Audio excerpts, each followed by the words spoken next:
Welcome to the Flag Bearer channel. This is Little Known Black History Facts. Please like, share, comment, and subscribe to the channel.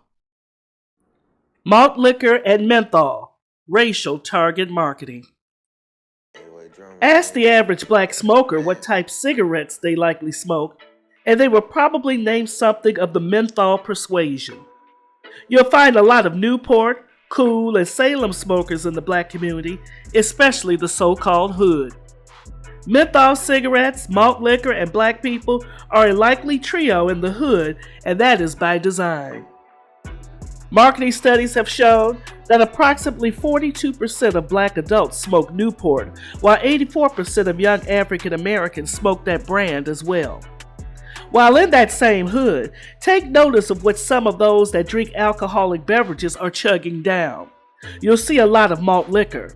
Malt liquor didn't just show up overnight. Marketers failed to convince the white bourgeoisie that malt liquor was the new drink for their class, but they did convince someone. It escalated up the supply chain from the corner store to distributor on up to marketing departments that malt liquor was selling well in the black neighborhoods. No one knew exactly why. It wasn't cheaper than regular beer at the time. That wouldn't come until the late 80s. Whatever the cause, it was happening, and the liquor industry took notice. It took malt liquor 21 years to gain traction amongst blacks. After 1963, malt liquor manufacturers went after black people and they got them hooked. So what's wrong with malt liquor? In the urban, poor, and black communities, its presence was huge. In the early 90s, African American drinkers composed around 12% of the country's population, according to census data, but they drank around 28% of the country's malt liquor, according to a widely referenced study. Malt liquor has a higher alcohol content than beer. Inexpensive beers and malt liquors make up the top 5 drinks associated with alcohol-related injuries, according to a study published in the Journal of Substance Use and Misuse. And according to that study, blacks are drinking more malt liquor than any other ethnic group. Research has shown a direct relationship between alcohol availability and alcohol-related problems such as violence. No, black smokers and drinkers didn't have a secret meeting and endorsed menthol cigarettes and high alcohol content beer as national vices for blacks. Black people didn't solicit these vices as some ethnic defining symbols of culture. In the case of menthol, malt liquor, and black people, they were led to the well and convinced to drink and smoke. Tobacco companies straight up target advertised menthol cigarettes to black Americans. A 2002 study found that within poor environments that had a greater quantity of African Americans, there were more interior and exterior tobacco advertisements in retail outlets than in predominantly white and middle to upper class communities. Those ads are responsible for the average African American adult being exposed to about 892 ads and black youth 559 ads. That's hundreds of impressions that eventually hammer home, telling you to take this product home with you. Tobacco companies claim they push mentholated cigarettes to these poor and minority neighborhoods because the people like menthol cigarettes. The truth is more insidious than that. They were made to believe that they like them.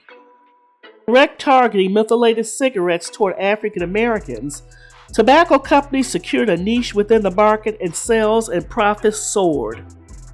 Then cigarette manufacturers saw that there was a gold mine in music.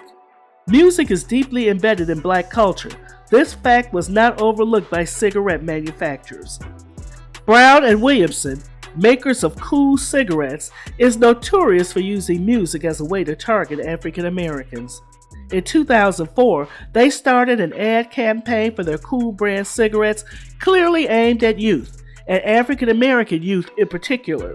The Cool Mix campaign featured images of young rappers, disc jockeys, and dancers on cigarette packs and in advertising. The campaign also included radio giveaways with cigarette purchases and a hip-hop disc jockey competition in major cities around the country.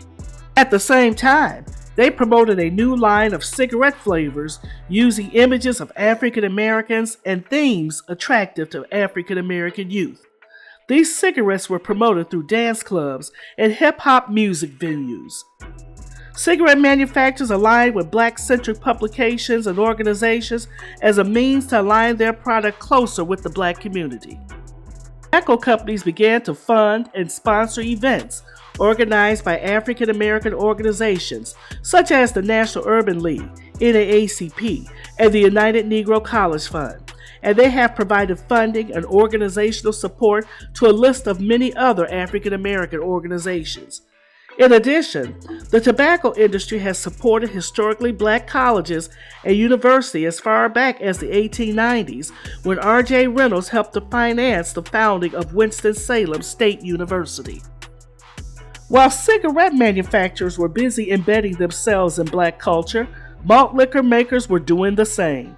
In 1986, malt liquor advertisers signed actor Billy D. Williams. Williams was Black, handsome, and he was sexy. When he first uttered the words, "The power of Colt 45, it works every time," malt liquor world changed forever. Billy D. Williams talks about the power of Colt 45. You know, I've always heard about the power of Colt 45, but I was never sure exactly what that meant, so I got some, found out for myself. Hey, Billy. You free tonight? Works every time. The power of Colt 45. It works every time. On Billy D's coattails, basketball player Wilt Chamberlain, who boasted of having sexual conquest of more than 10,000, appeared in advertisements embracing a beautiful woman, while the catch lines read, "High performance pleasure and nobody does it bigger." Then came hip-hop. In 1987, Minot Wessinger, the founder of Mackenzie River Corporation, created a new malt liquor, St. Ides. The leading malt liquor brand at the time was Old English, which was kind of old school. Wessinger sought to appeal to drinkers tired of their father's malt liquor. He had heard hip-hop artists singing about malt liquor in their songs. That led him to commission real hip-hop stars to create ad spots from the sidewalk up. When you don't have a lot of money and want an escape from violence, baby mama drama, drug-saturated streets, being broke, and a messed-up job, you go for the cheap and the potent painkiller. These facts were not lost on the ad executives responsible for malt liquor ads.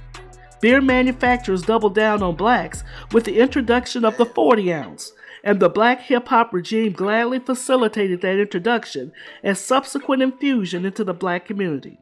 40s are embraced in hip-hop and rap culture by rappers. The 40 is a cheap mega load of malt liquor. The inner city made the stuff righteous. When you can pour the stuff on folks' graves after the eulogy, it takes on a holistic endorsement. The price point on 40 and 24-ounce malt liquors allowed the unemployed, the depressed, the beaten, and the worn to inebriate themselves right out of society. In 1964, federal regulators barred tobacco companies from advertising to their key youth demographic. That meant no advertising on college campuses, no handing out free loose cigarettes to people under 21. It was then that the industry began to pivot aggressively towards target marketing in Black communities. A lot of Black printed material, such as Ebony magazine and others, became so dependent on tobacco advertising that they kept their mouths closed of the devastating impact of smoking in the Black community. As the push went beyond just imagery in magazines and billboards, tobacco industry specifically found the social influencers in the Black communities. Tobacco company representatives would give them free samples to build markets. The companies also sponsored events like the Cool Jazz Festival that included an ad of headliners next to a pack of Cools. The FDA had banned flavored cigarettes from being manufactured or sold in 2009, but menthol cigarettes slipped by because of a split in the Black Congressional Caucus, many of whom looked to campaign donations and support from the industry. According to the Food and Drug Administration, menthol enhances nicotine's addictiveness and the flavor makes the cigarettes easier to use. The tobacco industry knows them to be great starter products to get an individual hooked. Many people think menthol cigarettes are less harmful than regular cigarettes, a concept industry marketing has heavily promoted, but they are equally or more deadly. The marketing of menthol cigarettes and malt liquor to specific groups is a social justice issue. Despite pressure from public health researchers and community activists, cigarette and malt liquor marketers continue to prey on the poor and the indigent with products that are not conducive to positive physical, mental, and social health.